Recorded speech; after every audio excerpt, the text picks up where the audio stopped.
right, well, welcome everybody to the CRE Arena. Today we have Conrad Madsen with Paladin Partners. He is the co-founder and partner at Paladin out in Dallas, Texas. So, Conrad, man, welcome to the show. Augie, thanks so much for having me today. I'm pumped to be here. Yeah, absolutely, man. It's really good to have you. So, from what I've known of you, and I've seen you over the years in the commercial real estate industry, making waves, and from looking at your bio, looking at your website, and seeing all the things that you guys have going on, really, really impressive. I picked up a few things here. You've transacted over 60 million square feet across 150 cities. We want to talk about like logistically, how's that even possible? We'll talk about that. That's crazy impressive. But you specialize in industrial real estate, corporate services, also a top 5 commercial real estate influencer, and then the Texas icon. You've been named a Texas icon in the commercial real estate industry, which I was like, you have to know Jerry Jones or Mattress Mac. Or like, I don't know. I don't know about that one. I'm not much of an icon. I'm just a normal everyday guy trying to put together real estate deals, to be honest. It's what somebody else said about you, man, so it must be true. Yeah. So anyway, man, what I wanted to get into is like, you've done some really incredible things throughout your career, and I want to dig into a lot of it. But where I usually like to start is really, how'd you get to where you are today? If you can, talk about kind of your upbringing, how you got into the commercial real estate industry, and really got to how you got to where you are today. Yeah, sure. No, I appreciate that. I'm a small town Texan, living in this massive concrete jungle today. So I grew up in deep South Texas, about 5 miles from the Mexican border, actually, in a little town called Mission, which is right next to McAllen. A lot of people have heard of McAllen. It's famously on the news a lot for a lot of illegal aliens coming across this area, unfortunately. So I grew up down there. A lot of people were in the farming, citrus, ranching industries. So as you can see behind me, I kind of have a aspiration for kind of the old West, if you will. And, grew up, I would call it lower middle class. We certainly always had food on the table, but we certainly didn't have extra things, spent a lot of my time growing up playing sports, and then, helping around. We lived on about 20 acres, and so, building fences, burning brush, all those types of things. And in that hot South Texas sun, pretty brutal. Yeah. I think the one thing that I probably took away from my childhood was, learning the value of hard work, and having a strong work ethic, is what kind of takes you to the next level in life in general. Yeah. And, growing up in that kind of harsh environment, I think that was just instilled into me from a young age. My grandmother sold residential real estate, so that was kind of my involvement about being around real estate a little bit. I've always, hearing her talk about, the title company and stuff going into escrow. And, I remember her selling large tracts of land on, freeways to some developers or land speculators, and, listening to how much money they made, when they flipped it, and just being like, man, those guys they know what they're doing, and so there was always probably in the back of my mind an interest in real estate from a young age. How I got into real estate, that's a whole nother story, just totally lucked into this industry, honestly. I lived in an apartment complex that shared a gym with an office building that was attached to the same gym as the apartments were. Yeah. And that just so happened to be where Roger Staubach and the Staubach Company was headquartered.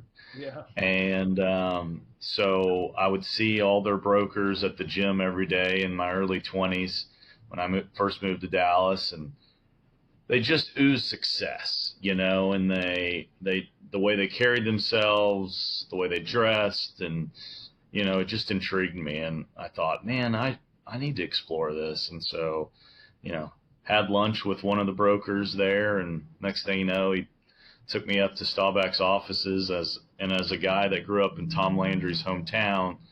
That was that I was starstruck to say the least. Even being there, and but they passed me up and down the hall, and a guy that's still in the business today now at JLL named Tom McCarthy actually gave me time and gave me some guidance, and they didn't have an opportunity for me there, but told me a lot about the industry and good firms that were places that would invest in folks, young folks here in Dallas. And so that's how I kind of broke into the industry, if you can believe it. Total dumb luck. That is awesome, man. And I love that. And yeah, meeting a childhood heroes, getting into the industry, like that's all at the same time. Like that's incredible. So from then you went out and were looking at other firms.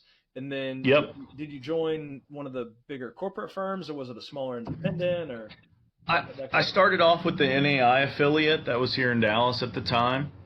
Spent about 5 years there, and they were eventually acquired by Transwestern here locally. And but again, they were looking to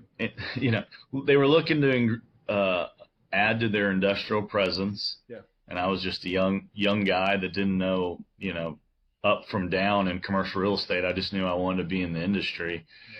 And they're like, okay, well, there's an opportunity industrial, and I was like, great, wonderful, Yeah. and so I just, oh, here's the area of town you're going to work, and man, I knew I had to pay bills and cover my overhead, and I just got out there and started knocking on doors every day. Yeah. And just every street up and down, and found enough deals to keep my world afloat for long enough. And then kind of year 2 and year 3 really started figuring it out and started making some money, and been extremely blessed, to say the least. It's funny, when I got in the business, everybody was like, oh, you need to be an office broker, you need to be in retail, you'll never make any money in industrial, right? It was the cheapest form of real estate. And then you flash forward to today, and it's the ugly ducklings turned into the white swan, to say the least. Yeah, no, for sure. And that was like when I got into the industrial sector, as I told you before the call, is about 2017, 2018. And getting into the business, I had tried the other niches first. I went from multifamily to retail shopping centers, and then I got my shot in industrial. And I don't know if you feel the same way, but and how much you've dabbled in the other asset classes, but I feel like the people in industrial are just like, it's just my type of people. As I said, I was Midwest born and raised, and I went 100%. from like, I was working in some shopping centers and mainly trying to do investment sales, but in a tertiary market. Yeah. I mean, you do your vape shops, you do your restaurant spaces, Yeah. you do these small leasing assignments. And I'm like, man, I went from like super picky build out and just like high maintenance to guys that's like, the more rust, the better almost. They don't care as long as you got a bathroom and a 500 square foot place to put down a laptop. It's like beautiful. I kind of figured out I kind of figured out pretty quickly, like, industrial just fit me.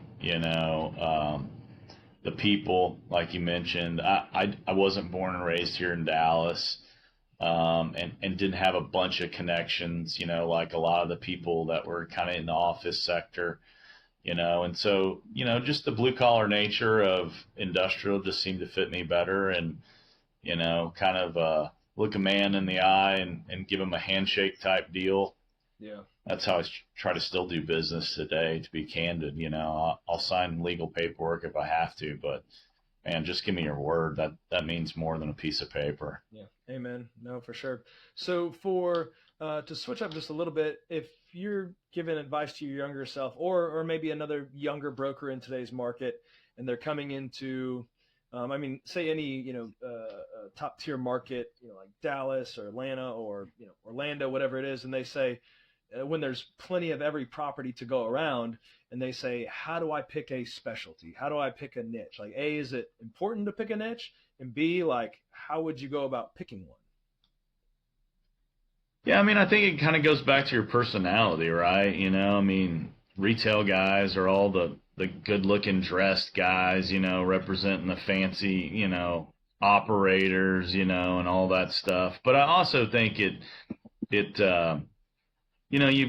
got to have a passion about something that, in life. And so I feel like if you like retail, or you like office, or you like multifamily or investment sales, I mean, what I tell young people today, honestly, is get in the business of commercial real estate, and you will figure out your way, whether or not you like to do capital markets transactions, put together debt and equity, sell buildings, do tenant rep, represent landlords. You'll find what you enjoy doing more, and then within that, do I want to be in industrial? Do I want to be in office? Do I want to be in retail? In massive markets like you mentioned, you really got to specialize not only in an asset class, but even a sub-market within that asset class, or you'll get crushed because there's too much competition, and you'll lose constantly to the guy who knows every deal up and down the street that's sold and leased and for what price and all those other things.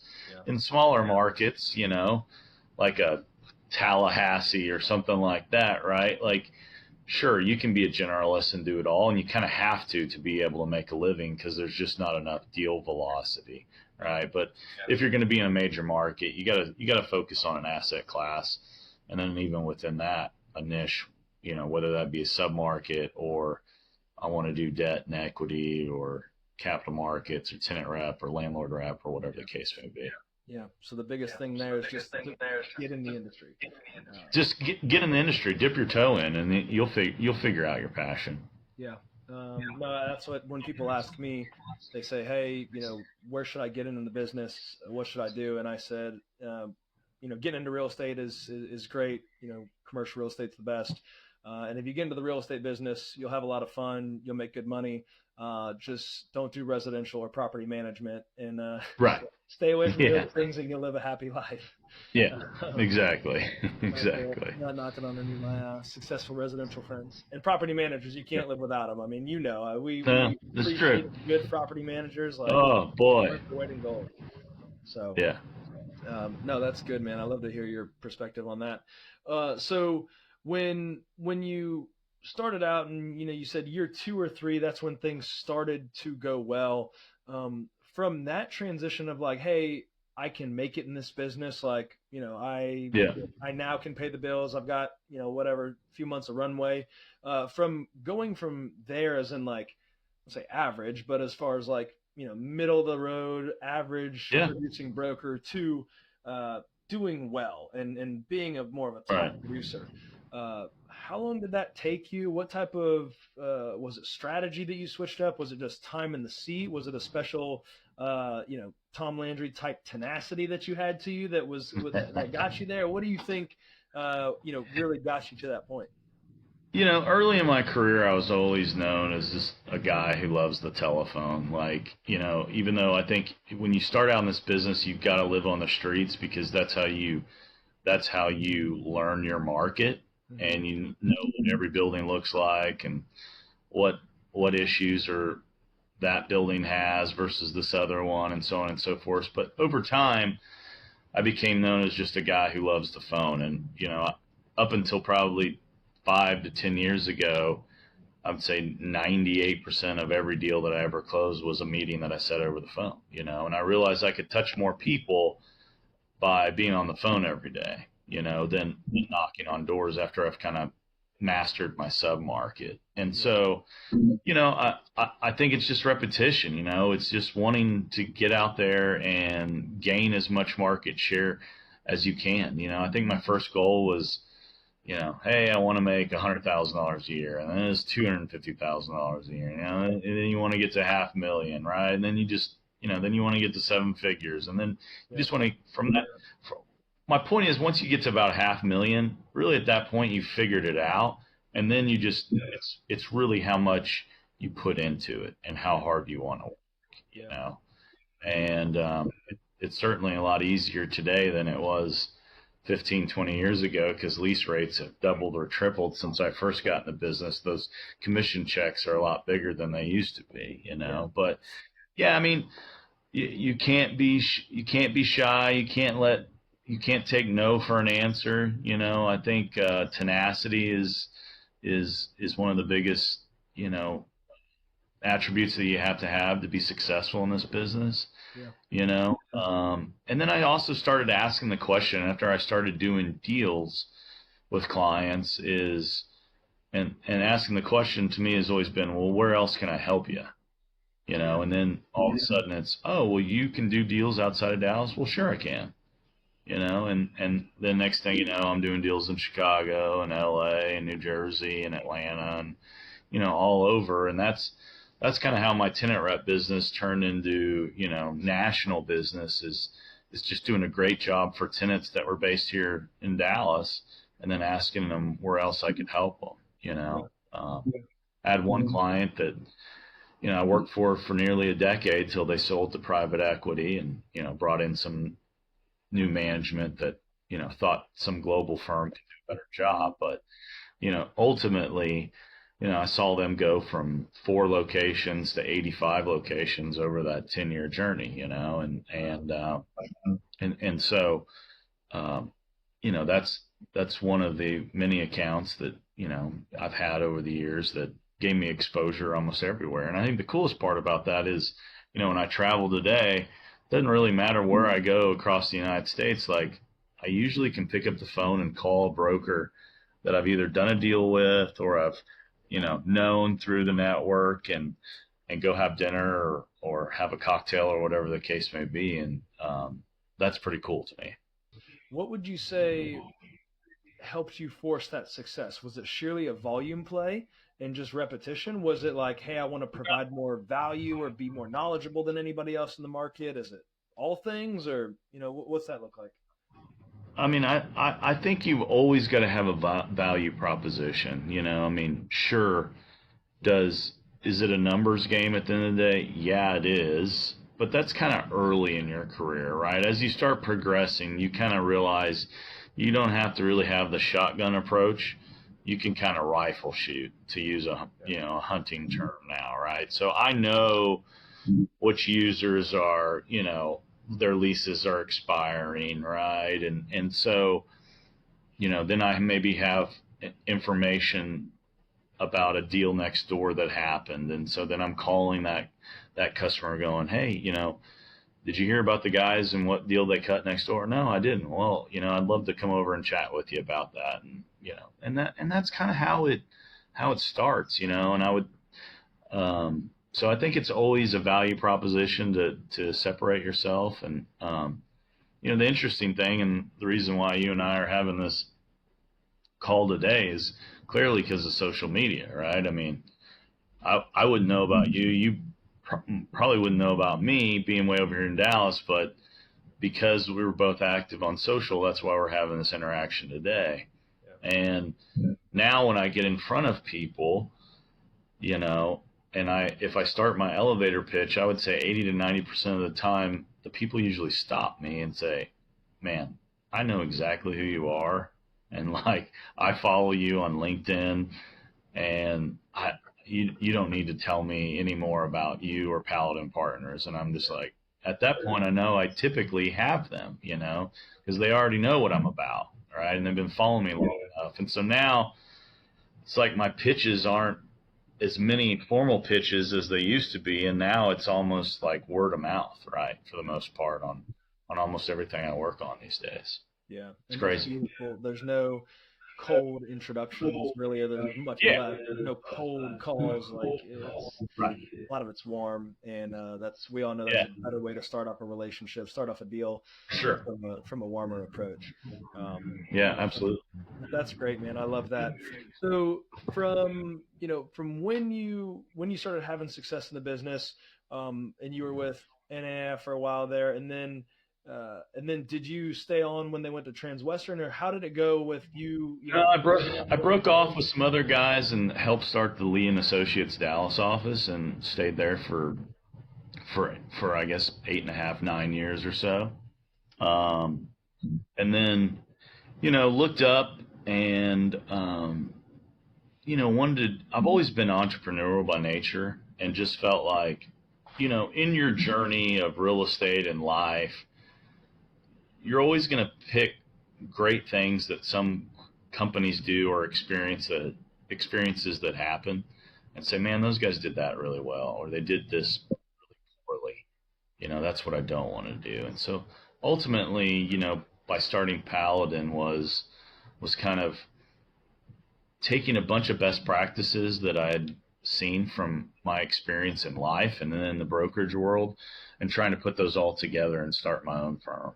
And so that's kind of how Paladin came about. Was it was just time for me to do something a little bit more entrepreneurial, and I've never looked back. My only regret, and I tell this to everyone, is I should have done it 5 years sooner. Wow. Hey, you learn.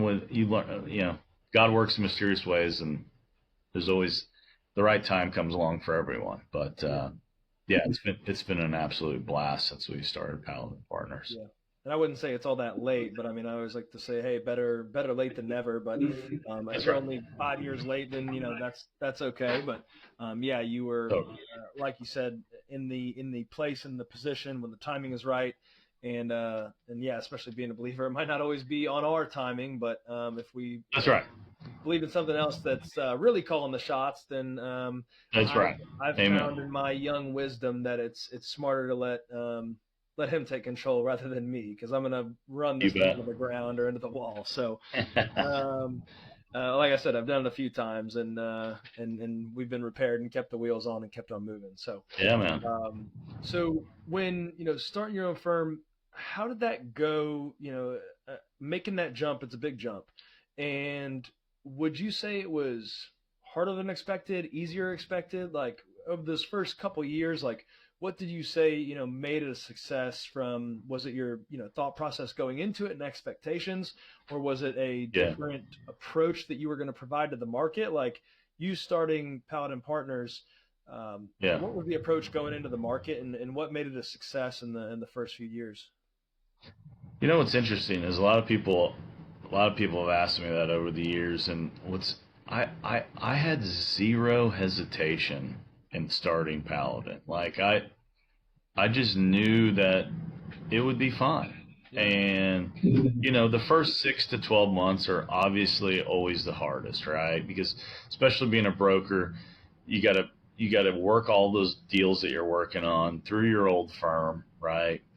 And so there's not a lot of revenue coming in the new firm unless it's new opportunities that just walked through the door since you left, and so that first year is hard, but I knew ultimately that it was the right decision. And I also knew, given my background, I wasn't coming from like a CBRE or a JLL or Cushman, say, where I was targeting, Fortune 50 type companies. I knew that all my clients would probably come with me. I thought, maybe if it was 80 or 90%, that would be fine. Ultimately, at the end of the day, 100% of them came along. Nobody really, I realized nobody really cared about what my business card said.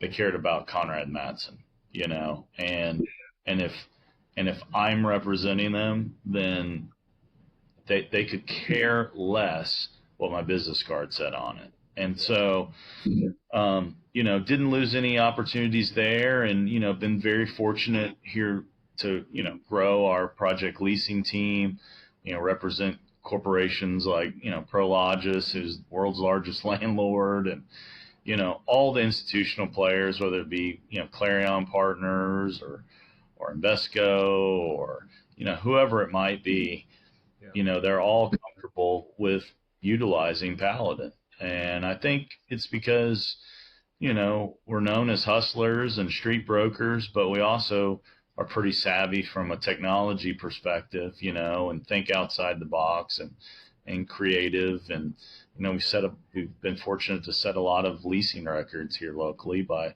looking after the best interest of the landlord and not just trying to make real estate deals, but trying to make great deals. Yeah. No, that's incredible. It's really special that you all have been able to do that, even starting out in the firm and encouraging, I would say, for folks that are thinking about starting their own firm. Yeah. And I mean, you answered my next question, which was kind of along the lines of, hey, being an independent firm, how do you compete with the big Yeah. dogs? But it seems like, through a lot of trust. I Well, mean, you trust in relationships, and people trust in you and the success that you've had, and they see the path that you're on, yeah. and they say, "Hey, he's done well for me in the past. We can trust him with the next one as well." And just kind of meshing with your approach and with your company, and it seems like even those bigger corporate clients have resonated with you and your brand, and it's Yeah. worked out well. I mean, you gotta understand that you always gotta understand what sandbox can you play in, right? And so, from a tenant rep perspective, I know I can't call on Amazon. I know I can't call on PepsiCo or Coca-Cola or any of those, Fortune 100 type companies. They're just at the end of the day, they're not going to hire Paladin Partners. The guys who are making those real estate decisions are more concerned about their job security than the quality of their brokerage relationship, right? So if something goes wrong, they can go to their boss and say, well, I hired CBRE or JLL, they're the world's largest, commercial real estate firm. Okay, well, you still got a job. But if they went to them and said, we hired Paladin Partners, and they go, who? Dude, you'll get fired. Now, from the institutional perspective, on the landlord side, since all those guys have offices here in Dallas, and we're constantly in front of them, whether or not we're doing tenant rep deals or bringing them development opportunities or project leasing assignments, they know the brokers locally who are active, who are actually doing deals and tracking the market. Yeah. So those large institutional groups like the Prologises of the world, they don't have a problem farming out listing opportunities to local regional firms because ultimately they trust their local people to make the right decisions, and those guys know who's truly the active brokers in the marketplace. And so, you've got to just, know what sandbox you can play in. I mean, I can't go and I'm never going to go sell a Prologis portfolio. It's not going to happen. They're going to go hire my buddy Jack Fraker and Dustin Bowles, at Newmark, or, CBRE's team, or Josh McCarter at Eastdil, the guys who have that niche, and that's the sandbox they're playing in. So, I always just tell people, focus on what is attainable, and go after that type of business with, all your energy. Yeah, no, I love that. That's really good advice. So for Paladin, one of the things that I found, and you mentioned it already a little bit, was the approach you guys take is slightly different. I mean, you've got the entrepreneurial spirit to you, and I mean, especially with with this firm, and but your approach to the brokerage business, it seems like you guys are trying to test the boundaries a little bit with maybe it's technology, like a technology standpoint, Right. market knowledge, relationships. How are you guys innovating at Paladin, and what do you see over the next couple of years? Like, what are you trying to test in the brokerage industry? What's really setting you guys Yeah. apart from the rest?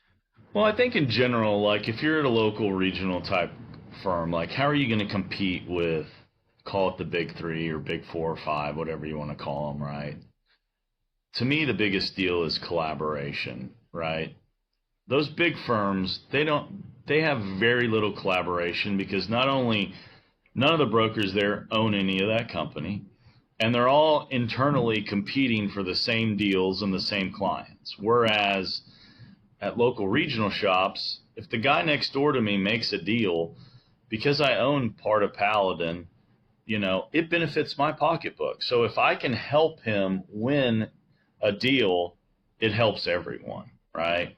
And so the collaboration of data, everything in our office is shared, so now we've got 20 years of comps, that are sitting in a system that everybody has access to.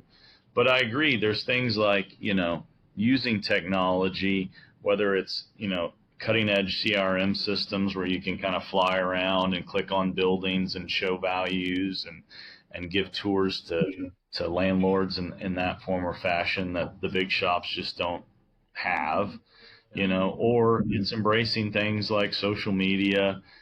I mean, we had a 1 million square foot listing, a couple years ago. And, one of the deals I did, I took my daughter out there and we posted a video of her as they were, had the tilt walls going vertical. I think there was like 50,000 views of that video, on social media. Well, an email blast touches 200 to 500 people, right? So like, by having 50,000 people look at that view, not only did every broker in DFW see it, but a lot of brokers across the globe saw it, but also a lot of decision makers, in the logistics space or whoever else that I'm connected with in social media. And so it got more exposure that way, right? So thinking outside the box, doing things differently. I mean, I think AI, if you're not embracing it, you're going to be left behind. It blows my mind what AI is doing already and how you can abstract leases with it and things of that nature. Yeah. And so, I mean, you have to embrace technology, collaboration, and I think those are the things that, separate independent brokerage firms and give them the ability to compete with the large national guys is by doing some things which I consider pretty simple, but maybe are outside the box for others. Yeah. And no, I think that what might be perceived as a weakness or you say smaller independent shop, I think that's what can very much be the strength, especially with the clients that you serve. And, it's, hey, because a lot of stuff we've done has been 3 to 15 million or so, owner user investment sales, and some of the leasing that goes along with that in the tertiary market. But a lot of those clients, a lot of them have been, pretty fed up with the corporate red tape. And, us having no corporate red tape and also having the entrepreneurial ability to kind of, flex our brain, our muscles in those areas, I think that's been a big thing for our success. So, that's really cool to hear you say. And also, Augie, there's no wokeness going on here at Paladin Partners. Go woke and you go broke.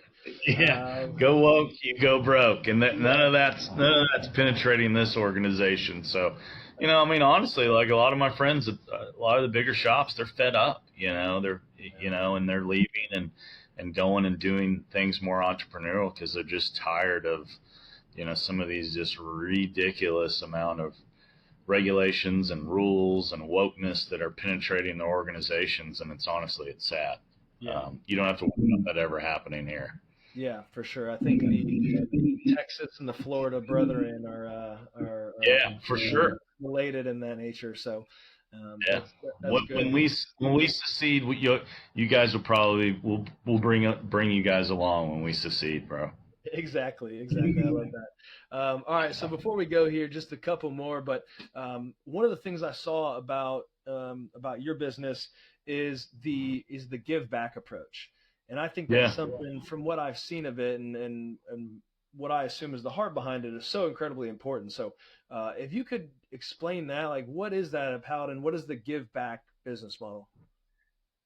Yeah, about 5 years or so ago, you just, and maybe this just has to do with age, right? In general, I mean, there's something about that wise old man that's pretty darn true. And I just think over time, you realize what's a lot more important in life. And to me, it's impacting others in a positive manner. And so roughly 5 years ago, we implemented a give back platform into Paladin. And so a percentage out of every single fee or commission that we earn goes back to our foundation, which then in turn support different organizations that we support, whether that be kids, cancer, the homeless, to me, the true heroes of the United States, the U.S. veteran, those.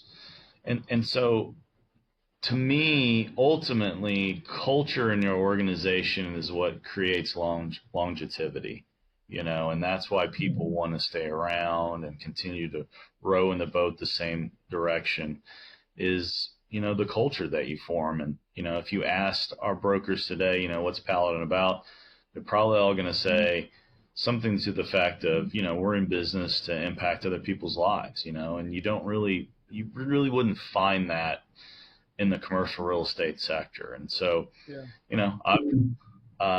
we implement it into our business. It's been highly successful when we get in front of clients. People love it, and because at the end of the day, really, it's private citizens and corporations that are the backbone of, strengthening and making your communities better. And so we're just trying to do our little portion and help our community here in Dallas, Texas, and hopefully we can continue to impact people here and across the globe. Yeah, I love that, man. I love that principle, and I think it's the Book of Acts says it's more blessed to give than receive, and what that does for you as a person, as the giver, and as well as within your organization, how that sets the tone, how that sets the culture, and that tenacity that you bring to the table. It's not just for what I can bring home or what I can take from the market. What's the type of impact that we can give and we can send out? I think that's super important, man. Respect that a lot. Amen. So, yeah, man. Before we run here, what is something coming up, last but not least here, what's something coming up maybe in the next 6 months, 12 months? I know you said podcast coming out soon, but what's coming up here in the near future that you're excited about and you wanna tell the people about? That's a great question. I'm always, I'm just excited to get out of bed every single day. I love just every day is a new day, and we should be excited about every single day because life can be so fragile, candidly. And, I look forward to just continuing to grow Paladin with, the right people, and continuing to grow our foundation.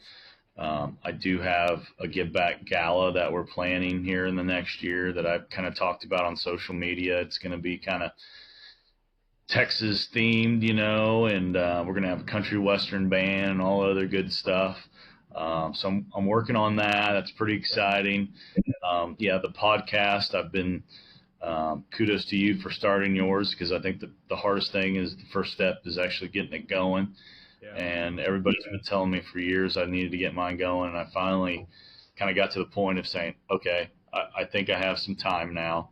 The market's cooled, and I have some time to invest in interviewing folks, and I'll be launching that. Probably first episode will go live here in 2 or 3 weeks or so. And so super excited about that. I got guys like Jack Fraker, who's a great friend and mentor to me, coming on. Only done $85 billion worth of investment sales of industrial over his career. So he's got some few words of wisdom. We got Michael Levy, who's the CEO of Crow Holdings, who works for Harlan Crow, which is Trammell Crow's son, coming on in a couple weeks. So I'm pretty stoked about that interview, and talk about Crow's latest. I think it's somewhere between 3 and 4 billion of capital they have to push out. So, I got some great guests lined up, and I'm pretty excited to see how the podcast takes off, and we'll see where it goes. I just want to have fun and help others and mentor young people and continuing growing and, having fun. And if you lose the fun, then, you got to stop doing it. And man, every day I look forward to getting in the office. And so, I'm just excited about the future in general, Augie. Yeah, I love that, man. I love that. Well, man, thank you so much for your time today. Conrad, where can people find you? I know LinkedIn, Twitter, anywhere else. Your website, is it paladinpartners.com? LinkedIn's probably where I'm most active. I am on Twitter and Instagram as well.